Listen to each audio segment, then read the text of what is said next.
Okay, let's go over some basics of elements and the periodic table.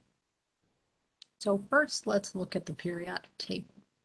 Now, we're going to start with looking at kind of a generic outline of a periodic table, which I have here. Um, this doesn't give you every single box on the periodic table. It actually even leaves out the last two rows that are usually kind of spaced out below the periodic table.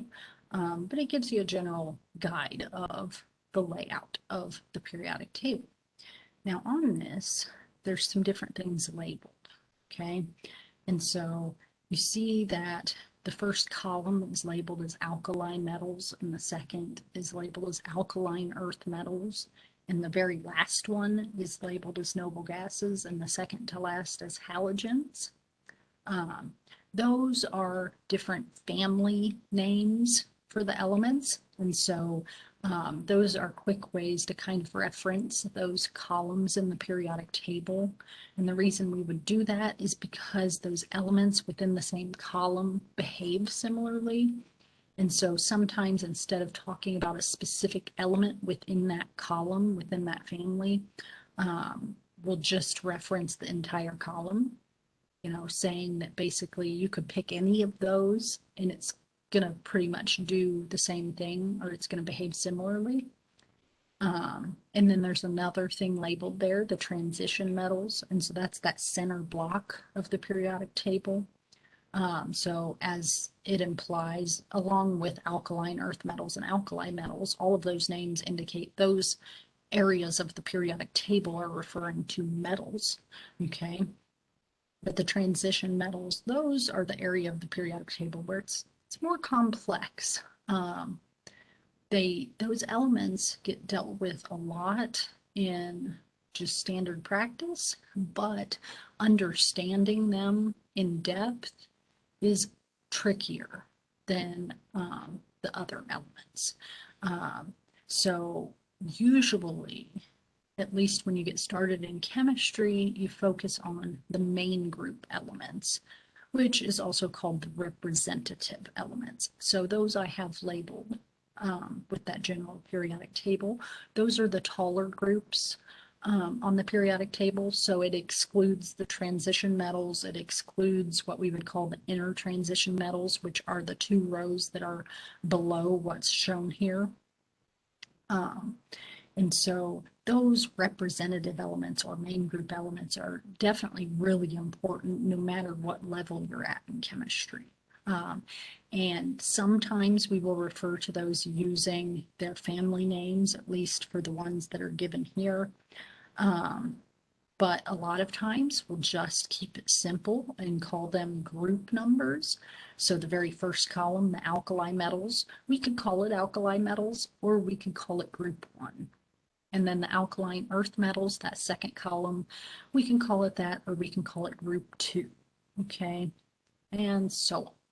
Okay, and so there's 8 of those taller groups. Now, depending on what periodic table you're looking at, there's usually some numbering above the columns. And usually you do have this 1 through 8 numbering, but sometimes it's a kind of a 1 through 18 numbering. And so that including the transition metals, and sometimes there's A's and B's. You don't really need to worry about that, at least when you initially get started in chemistry. Normally you only deal with that stuff if you get a lot more in depth and really start studying the transition metals more. So we'll stick with talking about groups 1 through 8 and maybe using some of these family names. Now some other terminology associated with the periodic table. Periods. Periods are the rows, okay?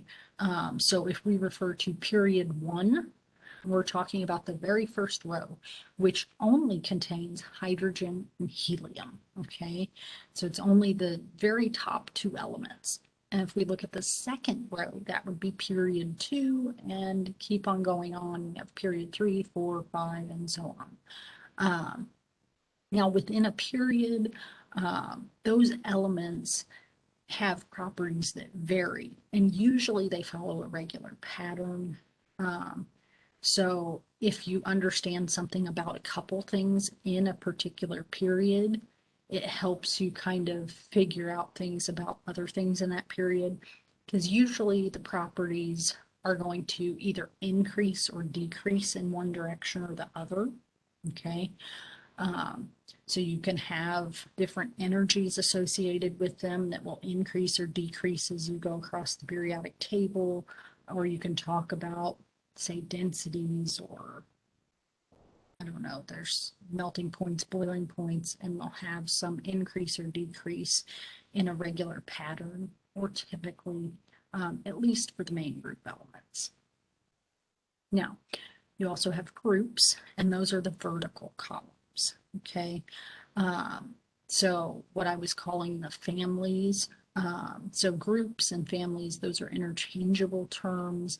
The families have particular names. Okay.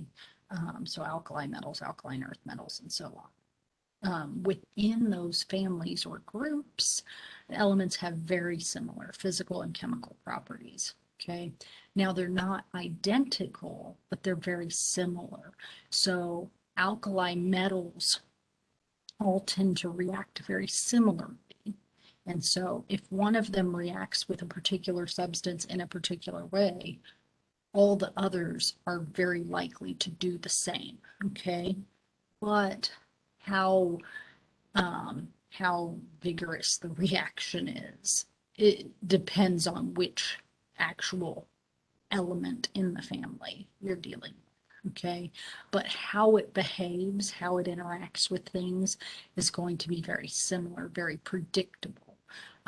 If you know something about one element in a group, you can make predictions about all the other elements in that group. So that's just some general terminology, general information about kind of the layout of the periodic table. Let's talk about a couple more and get a little bit more specific. So here I've got really a better periodic table because it's got actually the elements listed here. It's got the intertransition elements down there. It's got numbers on there and the symbols. So this is a more realistic periodic table, one that would be useful to you. Okay. So one thing that you should notice about this is if you look close and you start looking at those numbers, the elements are actually arranged by atomic number and grouped by similar properties. So the grouping by similar properties you wouldn't know without more information, but there is a reason that you have hydrogen, then this big gap over to helium, because the hydrogen behaves like that first column, those alkali metals, more than all the other groups. And the helium doesn't behave like the second group. It doesn't behave like the alkaline earth metals. It behaves like the noble gases. Okay, so that's why it's in that last column. But even though there's those skipped spaces, if you go down to the next period, those atomic numbers just continuously increase. They're not shuffled around within the period, and you don't jump down multiple periods to get to the next atomic number.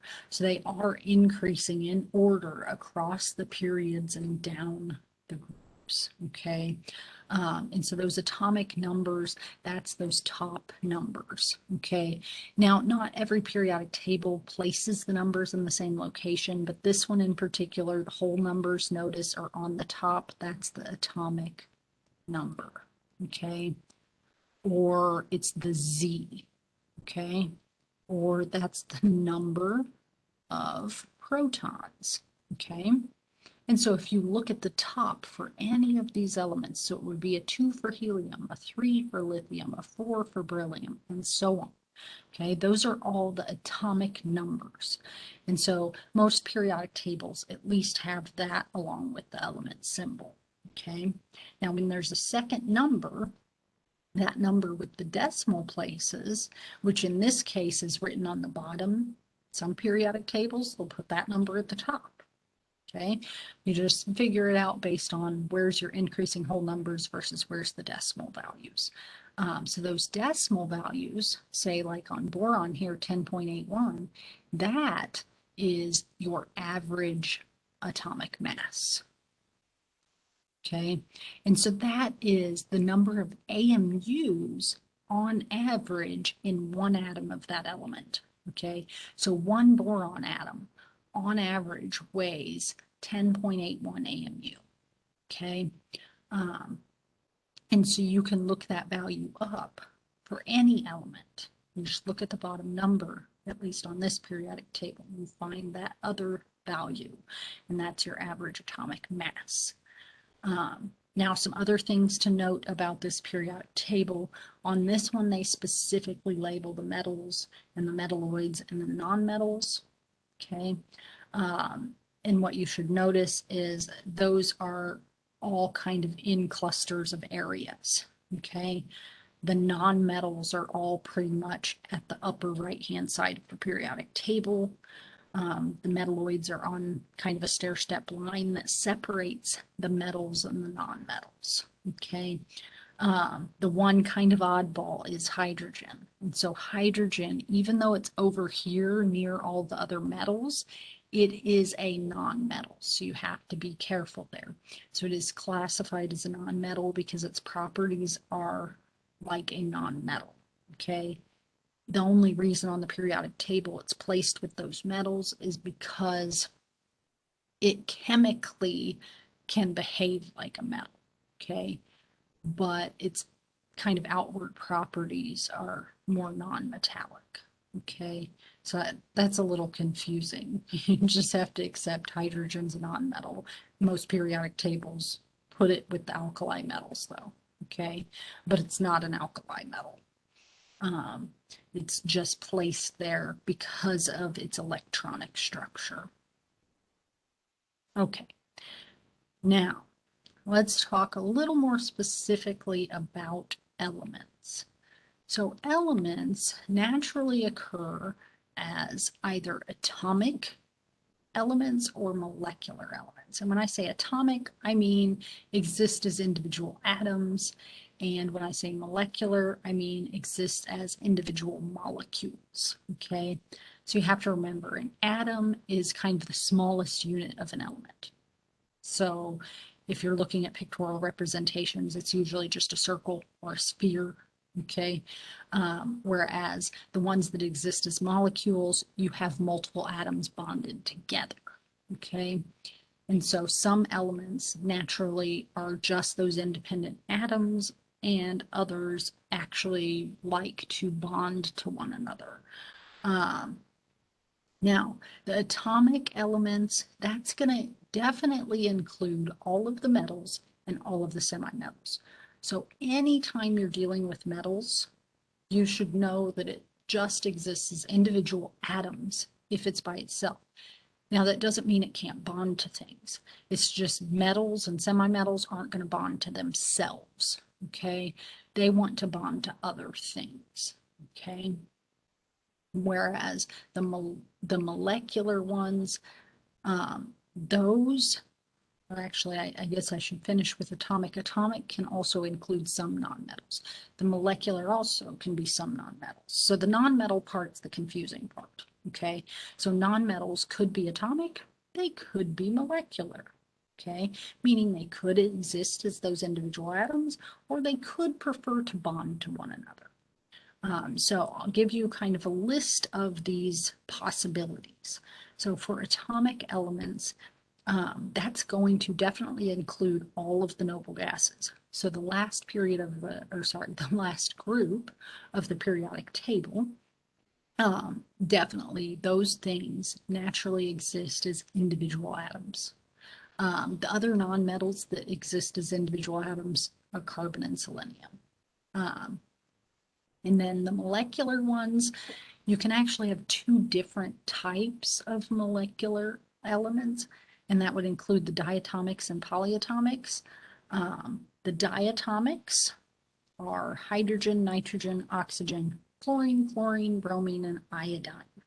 Okay, so I have those listed there. Those are really, really, really very, very, very important.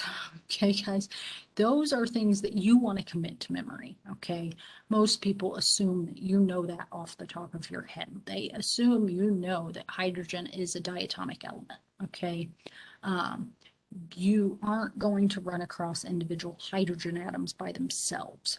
Now, that doesn't mean it can't happen. You could take an H2 molecule, okay, and you can force it to split apart. It just isn't energetically favorable. So the first chance it gets, it's going to bond back to another hydrogen atom, or it's going to go react with something, okay? So naturally, those 7 elements exist diatomically. Okay, so anytime you're dealing with those elements, you should assume that they're diatomic unless you're told otherwise. Okay, because that's the favorable, the natural state. Okay, now I also list here phosphorus is P4 and sulfur is S8. Those are polyatomics because they contain just multiple atoms, okay, more than 2. And so those are a little less common to deal with in general cases, but occasionally it comes up. So those are elements that also don't like to be individual atoms. They're a little more unusual, though. Okay, so let's talk about one last thing. Let's talk about ions. So ions are atoms that gain or lose electrons. Okay, and the reason that those atoms gain or lose electrons is to become more stable. And specifically, they want to become like the nearest noble gas. And the reason is because noble gases, atoms of a noble gas are very stable. So there's something about their electron structure that's just extremely stable. And so any other element has some level of instability. And if they can either get rid of some electrons or take on some, they can obtain a noble gas-like configuration and become more stable. And so that's what happens is naturally atoms, if they get a chance, they will lose or gain electrons to become more stable. But they don't just do this out in the open randomly. What happens is there has to be something else present. Okay. So an atom can't choose to just throw away these electrons unless if there's something there to pick them up. Because otherwise we'd have a huge buildup of negative charge all over the place. Now, of course, some things can lose electrons and there's not something picking them up, but eventually they're going to latch on to something. Okay. But in general, this is going to happen when there's some other atom around that wants to do the opposite thing. So if one atom wants to lose electrons and another wants to gain some, they'll kind of get together and swap out, electrons. So one will give electrons to the other. Now, this is also linked to whether or not something's a metal or a non-metal. Okay. This actually is linked to the characteristics of metals and non-metals. Non-metals tend to want to gain electrons because usually they only need a couple more electrons, maybe only one more electron to become like a noble gas. And so they're going to favor gaining them because that's their easier route to become stable. Whereas metals tend to lose electrons, and that's because that's their easier route to being like a noble gas, okay? Because they usually just have a couple more electrons than a noble gas, 1 or 2 more than a noble gas. And so if they can just get rid of those couple extra, then they can become like a noble gas. So when you look at the periodic table, you should be able to predict a little bit about what's likely to happen to this atom. Is it likely to lose or gain electrons? Or is it likely to form a cation or anion? Okay. So the metals on the left-hand side, they're more likely to lose electrons. Okay, so they're more likely to form cations. And the nonmetals on kind of the upper right-hand side, they're more likely to gain electrons or form anions. And this periodic table given here shows you some really common ions that form. And what you should notice here is that the elements in the same group all form the same charge, at least for your main group elements, or at least most main group elements, that's true. So if you have a group 1 metal or an alkali metal, everything in that first group, they all have one extra electron. If they could just get rid of one, they could become like a noble gas. So that's what they do. Whenever they get the chance, they get rid of that extra electron and they form a positive charge. And the alkaline earth metals, the second column, they have 2 extra electrons. So they'll do anything they can to just get rid of those 2 electrons and become more stable. Okay? And then if you look over to the right, notice that the noble gases are listed as neutral because those are already stable. They're not going to form ions. But if you look at the halogens, notice that all of those have a -1 charge. And that's because they only need one more to become like a noble gas. And so they'll gain that if there's something around to give them an electron. And then if you go one more over, those need 2 more. If you go 3 over from the noble gases, they need 3 electrons. And so there's kind of a regular pattern on the periodic table that you can use to predict what the charge is going to be for most main group elements, okay? At least the ones shown here. The ones that aren't shown here, they're a little more complicated, like carbon's not shown because carbon doesn't really like to form an ion, and it's a little tricky because it could form a 4+ or a 4-. And so we just don't deal with it because it doesn't form ions very often. So we skip that.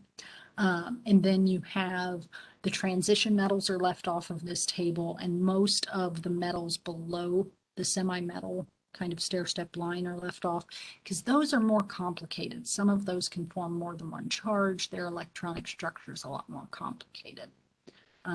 So right now we won't focus on that. We focus first on the main group elements, okay, the main ones, and understanding the charges of those.